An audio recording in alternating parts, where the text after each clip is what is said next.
Hello guys, कैसे हैं आप सभी। आशा करता हूं आप सभी लोग अच्छे होंगे।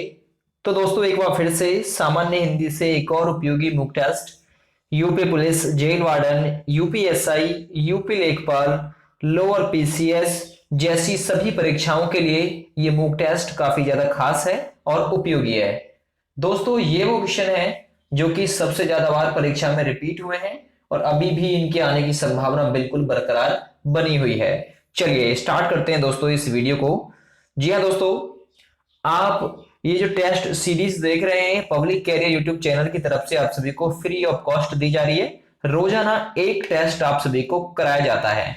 आज की इस वीडियो में नंबर ऑफ क्वेश्चंस हैं 37। टाइम है 20 से 25 मिनट का। ठीक है दोस्तों, 20 से 25 मिनट का टाइम निर्धारित आप सभी के लिए किया गया है। अगर ये वीडियो आपको अच्छी लगे तो प्लीज लाइक करें, शेयर करें और यूट्यूब चैनल को सब्सक्राइब भी जरूर करें। रोजाना एक आप सभी को टेस्ट जरूर कराया जाएगा शाम 5 बजे।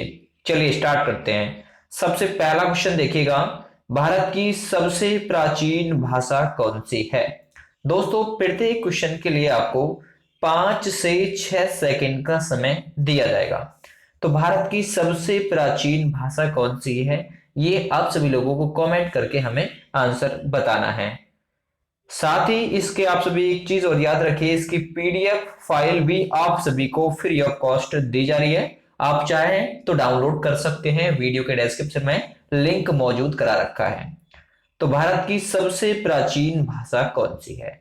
दोस्तों, इसके लिए यदि आपने आंसर दिया है संस्कृत, तो बिल्कुल सही आंसर है आपका। संस्कृत भारत की सबसे प्राचीन भाषा है। अब संस्कृत के बारे में थोड़ा दोस्तों आप सभी को बता दूं। जो संस्कृत भाषा है इसे देवों की भाषा भी कहते हैं और इसे आर्य भाषा भी कहते हैं। तो आपसे क्वेश्चन पूछ सकता है, देवों की भाषा किसे कहते हैं, आप कहेंगे संस्कृत को। आर्य भाषा किसे कहते हैं, तो भी आंसर क्या रहेगा, संस्कृत ही रहेगा। अब दोस्तों, जो ये हिंदी है ये भारत में सर्वाधिक बोले जाने वाली भाषा है और विश्व में चौथा नंबर है।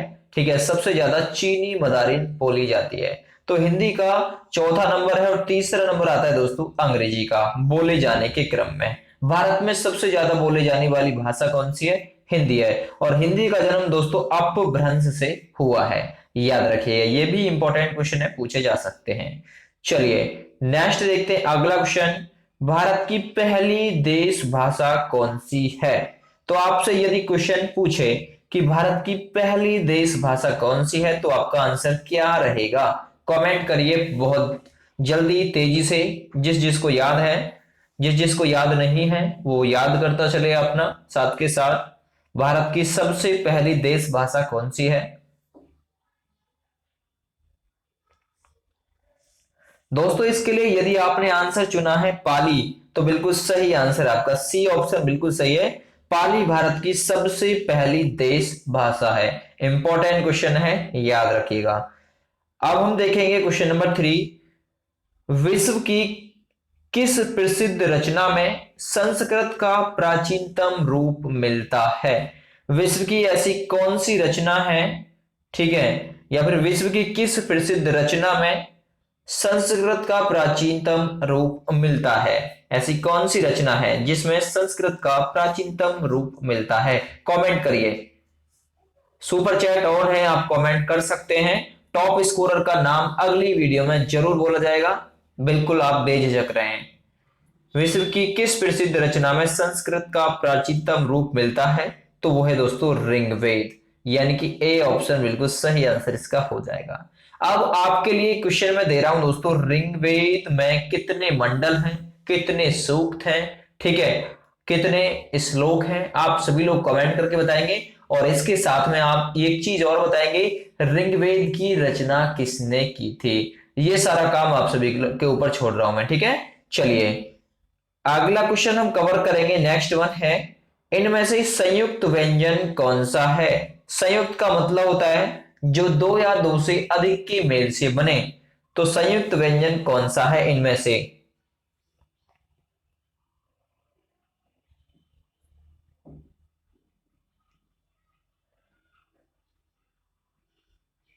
दोस्तों, ये सभी क्या है, संयुक्त व्यंजन है।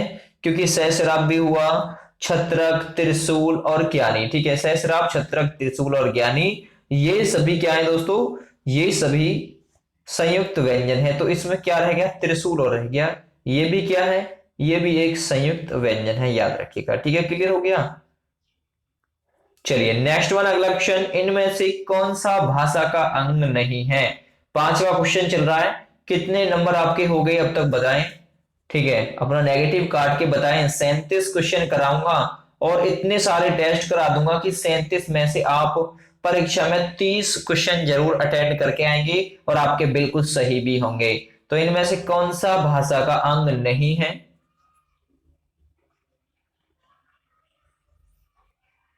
चलिए दोस्तों, राइट आंसर है इनमें से कोई नहीं, क्योंकि आप लोग जान लीजिए कौन सा है भाषा का अंग जो नहीं है, वो है लेख। ठीक है, लेख भाषा का अंग नहीं है। राइट आंसर रहेगा डी ऑप्शन, इनमें से कोई नहीं। क्लियर हो गया। चलिए अगला क्वेश्चन देखिएगा यहां पर दोस्तों, इसे थोड़ा करेक्ट कर लीजिएगा, इसका आंसर डी ऑप्शन हो जाएगा, इनमें से कोई नहीं है। अगला क्वेश्चन है, प्रत्येक वर्ष हिंदी दिवस कब मनाया जाता है। प्रत्येक वर्ष हिंदी दिवस कब मनाया जाता है। 1949 से निरंतर मनाते आ रहे हैं प्रत्येक वर्ष। प्रत्येक वर्ष याद रखिएगा। कमेंट करके जवाब देते रहिए, आप लोगों की कमेंट का बेसब्री से इंतजार रहता है हमें। अगर ये वीडियो पसंद आए तो प्लीज शेयर करें, लाइक करें और यूट्यूब चैनल को सब्सक्राइब भी जरूर करें।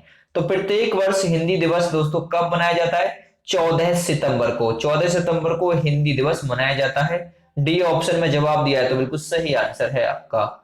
अगला क्वेश्चन हम कवर करेंगे, इनमें से कौन सा अंत्यस्थ व्यंजन नहीं है। अंत्यस्थ व्यंजन का नाम आपने खूब बढ़िया सुना है, इनमें से कौन सा नहीं है अंत्यस्थ व्यंजन। तो यह हो गया, र हो गया, ले भी हो गया और वे भी हो गया, यानी कि ये तो सभी हो गए। तो आंसर क्या हो जाएगा, इनमें से कोई नहीं, क्योंकि ये तो सारे अंत्यस्थ व्यंजन हैं। तो सारे अंत्यस्थ व्यंजन है तो आंसर क्या हुआ, इनमें से कोई नहीं, याद रखिएगा। अगला क्वेश्चन हम कवर करेंगे, नेक्स्ट वन, इनमें से कौन सा शब्द तद्भव है। तद्भव वो शब्द होते हैं जो अब बोले जाते हैं। ठीक है, संस्कृत के ऐसे शब्द जिन्हें हम अब अपने वर्तमान में प्रयोग में ला रहे हैं बोलने चालने में, तो वही तद्भव है। और संस्कृत के ऐसे शब्द जिन्हें हम ज्यों का त्यों प्रयोग करते हैं, यानी जो प्राचीन काल में बोले जाते थे और वो ही अभी बोले जा रहे हैं, तो उन्हें हम तत्सम शब्द कहते हैं। तो इनमें से कौन सा है जो तद्भव है, वो है दोस्तों अक्षर। ठीक है, अक्षर, ये वाला अक्षर, ये वाला जो शब्द है दोस्तों ये तद्भव शब्द है, क्योंकि अक्षर नहीं हो, मतलब अक्षर का तद्भव तत्सम हो जाएगा अक्षर, ये वाला। ठीक है, तो याद रखिएगा। डी वाला ऑप्शन में जवाब दिया है तो बिल्कुल सही आंसर है। इनमें से कौन सा शब्द तत्सम है, बहुत ही उपयोगी वीडियो है आप सभी के लिए। प्रत्येक दिन एक टेस्ट आप जरूर कीजिएगा और मैं भी आप सभी को प्रत्येक दिन एक टेस्ट, मतलब एक टेस्ट जरूर कराऊंगा। UP police, UPSI, jail warden, lower PCS, UP लेखपाल, इन सभी परीक्षाओं के लिए काफी ज्यादा खास वीडियो है। तो तत्सम शब्द कौन सा है दोस्तों, अचरज, अखाड़ा और अगुआ, ये कौन से शब्द हो गए, ये हो गए तद्भव। लेकिन जो एकथ्य है ये कौन सा है, तत्सम, क्योंकि आधे अक्षर की पहचान होती है तत्सम में। ठीक है, याद रखिएगा ज्यादातर केस में। नेक्स्ट वन, इनमें से उत्तम का पर्यायवाची नहीं है। बहुत ही उपयोगी क्वेश्चन है, उत्तम का पर्यायवाची शब्द इनमें से कौन सा नहीं है, करिएगा कमेंट दोस्तों। श्रेष्ठ भी है, उत्कृष्ट भी है, बढ़िया भी है, त्योहार नहीं है। त्योहार तो दोस्तों उत्सव का हो गया, याद रखिएगा। नेक्स्ट वन अगला, इनमें से कौन सा धोखा का पर्यायवाची है। ऐसे भी पूछ सकता है, इनमें से कौन सा धोखा का पर्यायवाची शब्द है। बहुत ही उपयोगी वीडियो है, एक बार शेयर जरूर करें अपने किसी एक फ्रेंड के पास में यदि अच्छी लगे तो। दोस्तों धोखा का पर्यायवाची होता है कपट। यदि आपने चुना है सी ऑप्शन तो बिल्कुल सही आंसर आपने सेलेक्ट किया है। तीर, कुल, छोर ये किनारे के पर्यायवाची होते हैं। अगला क्वेश्चन है नेक्स्ट वन, अवलंब का विलोम शब्द क्या होगा। अवलंब, ठीक है, अवलंब का विलोम क्या होगा। भाई इस वीडियो को अच्छे से दोस्तों शेयर करें सभी के पास में, क्योंकि टाइप करने में काफी ज्यादा समय लगता है। प्लीज सब्सक्राइब भी जरूर करें जो भी भाई और बहन मेरी इस वीडियो को देखें, ठीक है। तो अवलंब का विलोम शब्द क्या होता है दोस्तों, वो होता है निरवम, यानी निरवलंब, यानी कि बी ऑप्शन बिल्कुल सही आंसर इसका हो जाएगा। नेक्स्ट है अगला क्वेश्चन, जो नहीं जानता हो उसके लिए एक शब्द क्या होगा। जो कुछ नहीं जानता हो उसके लिए हम एक शब्द क्या बोलेंगे। जो कुछ नहीं जानता हो,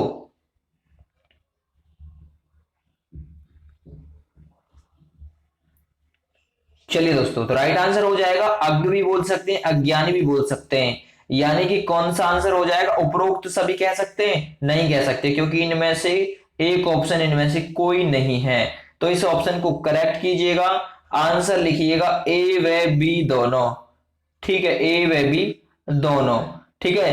तो याद रखिएगा, जो कुछ नहीं जानता हो उसके लिए एक शब्द हम क्या बोल सकते हैं, अज्ञ भी बोल सकते हैं, अज्ञ जो कुछ नहीं जानता हो, और अज्ञानी भी बोल सकते हैं, यानी कि जिसे किस बात का कुछ भी ज्ञान नहीं हो, याद रखिएगा।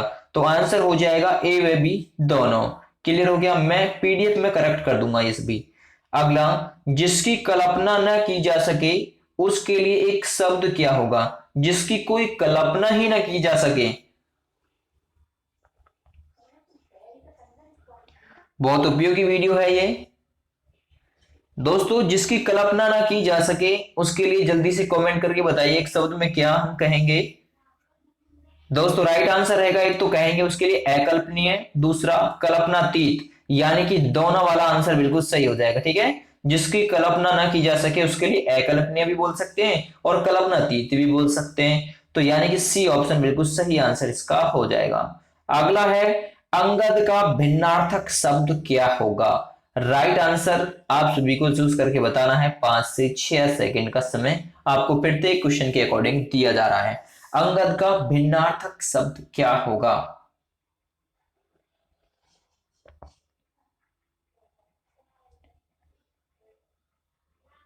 चलिए दोस्तों, राइट आंसर रहेगा बाजूबंद और बाली का पुत्र। तो अंगद के लिए बाली का पुत्र भी कहते हैं और बाजूबंद भी कहते हैं, इसलिए सी ऑप्शन बिल्कुल इसका करेक्ट आंसर हो जाएगा, ठीक है। सी ऑप्शन, दोनों वाला ऑप्शन, बाजूबंद भी और बाली का पुत्र, तो दोनों वाला बिल्कुल सही आंसर हो जाएगा। नेक्स्ट वन, अगम का भिन्नार्थक शब्द क्या होगा। 16वां नंबर चल रहा है, आप लोग बता दीजिए कितने सही हो गए आप सभी के। अगम का भिन्नार्थक शब्द क्या होगा।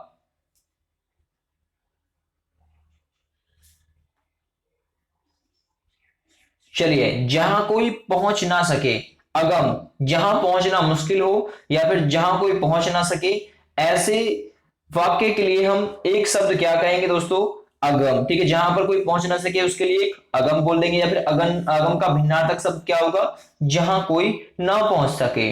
नेक्स्ट वन, अगला, निम्न में से शुद्ध वाक्य का चयन आपको करना है, कौन सा है शुद्ध इसमें से वाक्य है। इस पाठ को पढ़ो, यह पाठ पढ़ो, तुमको इस पाठ को पढ़ना है, या मैं सारी पुस्तक पढ़ डाली।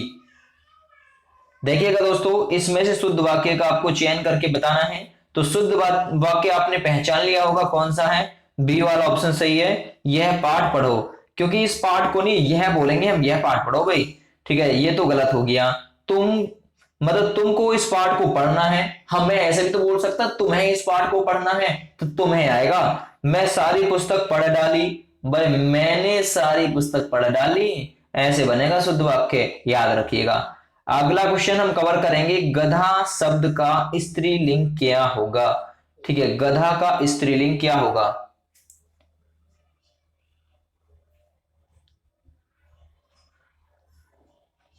जल्दी से कमेंट करके जवाब दीजिए दोस्तों। गधा का स्त्रीलिंग हो जाएगा गधी, और गधी भी कौन सा वाला, सी नंबर वाला ऑप्शन बिल्कुल सही हो जाएगा, गधैया मत लगा दीजिएगा, गधी होता है गधा का स्त्रीलिंग, ठीक है, याद रखिएगा।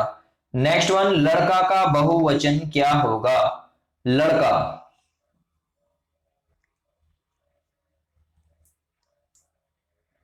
मेरा, मेरी और मेरे लगाने से जो वाक्य बने, जैसे कि लड़का और लड़का, मेरा लड़का बहुवचन, लड़का तो एक वचन में भी आता है बहुवचन में भी, ठीक है। तो मेरे लड़के, तो मेरे लड़के यानी कि लड़के जो है ना, बी वाला ऑप्शन बिल्कुल सही हो जाएगा। ठीक है, लड़का का बहुवचन क्या हो जाएगा, लड़के। अगला क्वेश्चन है, लड़की के द्वारा कार्य किया गया, इसमें कौन सा कारक है, यानी किसी के द्वारा कार्य किया गया। कारक विभक्ति पढ़ लीजिए, कर्ता ने, कर्म को, ठीक है, करण से या के द्वारा। तो संप्रदान के लिए, यानी संप्रदान साधु के लिए दान दिया, जो संप्रदान में दान दिया जाता है वो द्वारा से लिया नहीं जाता। संबंध काकी के, रारी रे, अधिकरण में, परे पर। तो लड़की के द्वारा किया गया, यानी मैंने बोला था करण की जो कारक विभक्ति है वो है से या के द्वारा। तो के द्वारा किया गया कौन सा है इसमें, करण। यदि आपने चुना है ए ऑप्शन तो बिल्कुल सही आंसर हो जाएगा। अगला क्वेश्चन, कक्षा में कौन पढ़ रहा है, इस वाक्य में कौन सा सर्वनाम है। कक्षा में कौन पढ़ रहा है,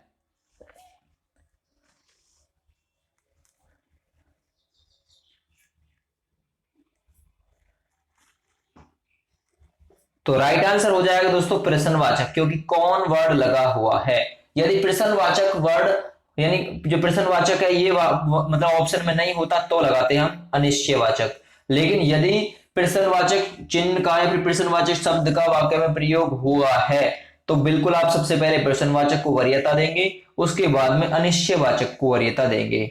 नेक्स्ट वन है अगला क्वेश्चन, लंबा में कौन सा विशेषण है। भाई राम लंबा है, आगरा लंबा शहर है, लखनऊ बहुत लंबा है, रेलगाड़ी लंबी है। तो लंबा में कौन सा विशेषण है, याद रखिएगा। जल्दी से कमेंट करके जवाब दीजिएगा, लंबा में कौन सा विशेषण है। दोस्तों राइट आंसर इसके लिए हो जाएगा आपका ए वाला ऑप्शन, गुणवाचक, क्योंकि जो वो लंबा है ना उसका गुण है वो लंबा होना।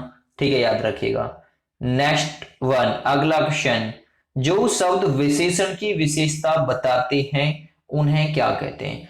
देखिएगा, संज्ञा या सर्वनाम की विशेषता बताते हैं कौन, विशेषण। लेकिन जो विशेषण की भी विशेषता बताए उसे क्या कहेंगे।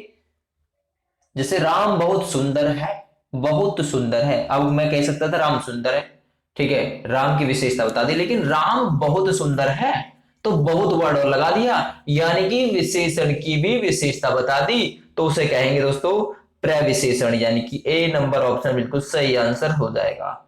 अगला क्वेश्चन है, कर्म जाति तथा रचना के आधार पर क्रिया के कितने भेद होते हैं। कर्म जाति तथा रचना के आधार पर क्रिया के भेद, कमेंट करके बताइए जल्दी से।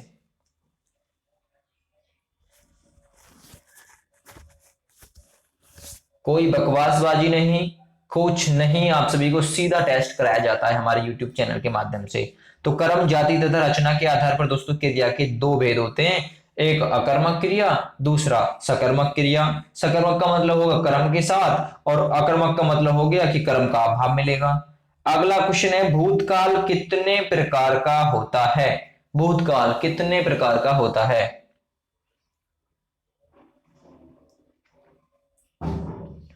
दोस्तों राइट आंसर हो जाएगा भूतकाल होता है 6 प्रकार का। ठीक है, वर्तमान काल 5 प्रकार का, भूतकाल 6 प्रकार का और भविष्य काल होता है 3 प्रकार का। अगला क्वेश्चन है नेक्स्ट, मोहन आम खाता है, इसमें कौन सा वाच्य है। भाई वाच्य की पहचान आप लोगों को करनी है, तो कभी तो कर्म के आधार पर वाक्य बदलेगा, कभी कर्ता के आधार पर बदलेगा। तो यहां पर आप कर्ता ही बदल कर देख लीजिए, शायद मिल जाए। मोहन की जगह सीता ले लिया हमने, सीता। अब सीता आम खाता है, नहीं, सीता आम खाती है, यानी कि इधर ती हो जाएगा। तो हमने कर्ता को बदला, क्रिया खुद ब खुद बदल गई, तो कौन सा वाच्य हो जाएगा इसमें, कृतवाच्य। ए नंबर ऑप्शन सही आंसर हो जाएगा। अगला क्वेश्चन है, अत्याचार में कौन सा उपसर्ग है। क्वेश्चन नंबर 27, 5 से 6 सेकंड का समय है, जवाब दीजिए। अत्याचार में कौन सा उपसर्ग है। उपसर्ग वो शब्द होते हैं जो किसी वाक्य की शुरुआत में, यानी कि शुरू में जुड़े और वाक्य के अर्थ में परिवर्तन ला दें, ऐसे शब्द उपसर्ग कहलाते हैं। तो उपसर्ग कौन सा है दोस्तों। अब अत्याचार को 3 पार्टों में तोड़ना पड़ेगा। मतलब अति प्लस आ प्लस चार, तो अति दोस्तों इसमें उपसर्ग है, अति। ठीक है, अत्याचार का संधि विच्छेद होता है, याद रखिएगा, अति प्लस आ प्लस चार, मैच करके देख लीजिएगा, यही मिलेगा। ठीक है, क्लियर हो गया। अगला क्वेश्चन आप देखेंगे, सपेरा में कौन सा प्रत्यय है। सपेरा,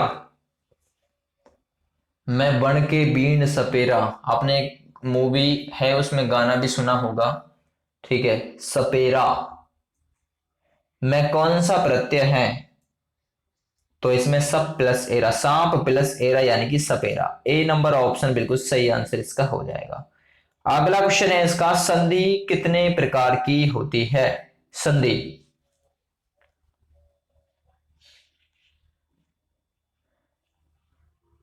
जल्दी से कमेंट करके बताइएगा।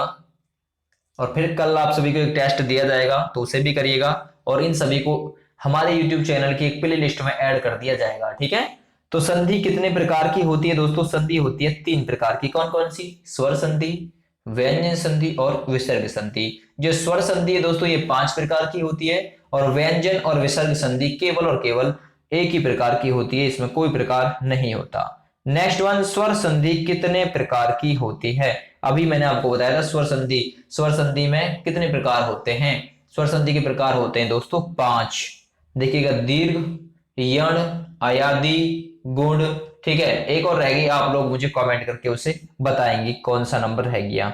अगला, समक्ष में कौन सा समास है? समक्ष, किसी के समक्ष यानी अक्षी के समक्ष, ठीक है दोस्तों। राइट आंसर यदि आपने चुना है ए ऑप्शन, अव्ययी भाव समास, तो बिल्कुल सही आंसर आपका हो जाएगा। समक्ष में है अव्ययी भाव समास। अगला क्वेश्चन है, इनमें से संक्षेप सूचक, ठीक है, संक्षेप सूचक चिन्ह कौन सा है? क्वेश्चन नंबर है 32। ओवरऑल 37 क्वेश्चन इसमें रखे गए हैं, तो ओनली 5 क्वेश्चंस लेफ्ट। आप सभी लोग अब तक बता दें कि आप लोगों को कितने सही हो गए, ठीक है। तो इनमें से मतलब संक्षेप सूचक चिन्ह कौन सा है दोस्तों? वो है ये वाला, ठीक है। ये वाली जो मोटी बिंदी होती है इसे क्या कहते हैं? संक्षेप सूचक।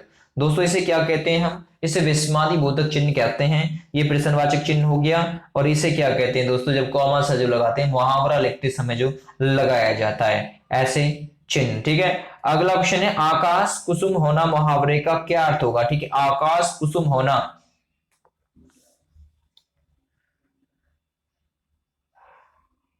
तो आकाश कुसुम होना मुहावरे का अर्थ होता है दोस्तों पहुंच के बाहर होना, ठीक है, पहुंच के बाहर होना। आकाश कुसुम होना मुहावरे का सही अर्थ हो जाएगा। अगला क्वेश्चन है, गरीब की जोरू सबकी भौजाई, इस मुहावरे का क्या अर्थ है? गरीब की जोरू सबकी भौजाई, जोरू का मतलब होता है दोस्तों अर्धांगिनी यानी कि पत्नी। तो गरीब की जोरू सबकी भौजाई, इस मुहावरे का क्या अर्थ है दोस्तों? राइट आंसर है इसका ए ऑप्शन, यानी कमजोर से सब लाभ उठाते हैं। नेक्स्ट है अगला क्वेश्चन, निस्दिन बरसत नयन हमारे, सदा रहित पावस ऋतु हम पर, जब तय श्याम सिधारे। तो उपरोक्त पंक्ति में कौन सा रस है? निस्दिन बरसत नयन हमारे, सदा रहित पावस ऋतु हम पे, जब तय श्याम सिधारे। उपरोक्त पंक्ति में कौन सा रस है? दोस्तों ये उस समय की बात है जब जो भगवान श्री कृष्ण थे वो गोपियों को छोड़कर चले गए, तो गोपियां उनके वियोग में उद्धव जी से ये बातें कह रही हैं, तो ये वियोग श्रृंगार रस हो जाएगा। इसमें बी वाला ऑप्शन बिल्कुल सही आंसर हो जाएगा। अगला क्वेश्चन है आप सभी के लिए 36 नंबर, दोहा के प्रत्येक चरण में कितनी मात्राएं होती हैं? दोहा,